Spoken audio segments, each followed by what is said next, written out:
They have forgotten about the sequester, but a lot of Connecticut workers and their families have not. The automatic federal spending cuts that went into effect in March are causing slowdowns at many Connecticut defense contractors. And with another federal budget showdown coming next month, jobs may be on the line. News 8's chief political correspondent Mark Davis joins us live with more on those companies. Mark. Hi, Ann and Darren. Good evening, everyone, from the Hartford newsroom. Yeah, there are actually hundreds of these smaller companies here in Connecticut employing thousands of Connecticut residents that depend heavily on these defense contracts.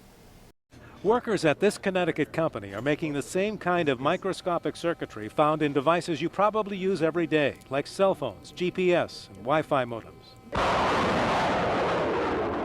But the ones they make guide the Patriot missile that can detect and destroy an incoming missile that may be only 10 feet long, traveling at 3 to 5 times the speed of sound, protecting civilians and soldiers from attack.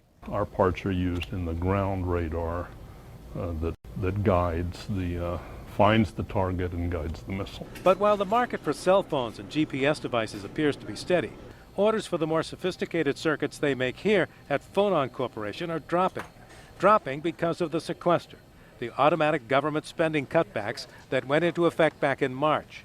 Employees we spoke with here today told us they are worried. Actually, I am, yes. And you know how things are. They usually snowball, goes downhill, you know. It may not stop here. We're starting to get a little bit worried, things are slowing down, and we really hope that the president's defense budget passes. A lot of families and this company's depending on it. But Jennifer and Craig are not alone. Connecticut is heavily dependent on these kinds of contracts because so many smaller companies like Phonon depend on it for the bulk of their work.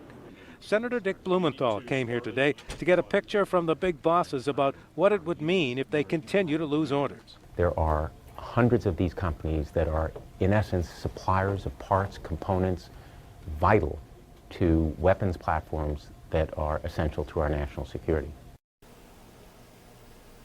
Now, the slowdown in business that this company is seeing is from those sequester cuts that automatically went into effect back in March, reducing some of their orders. They're worried about this stalemate, potential stalemate, over the next budget year.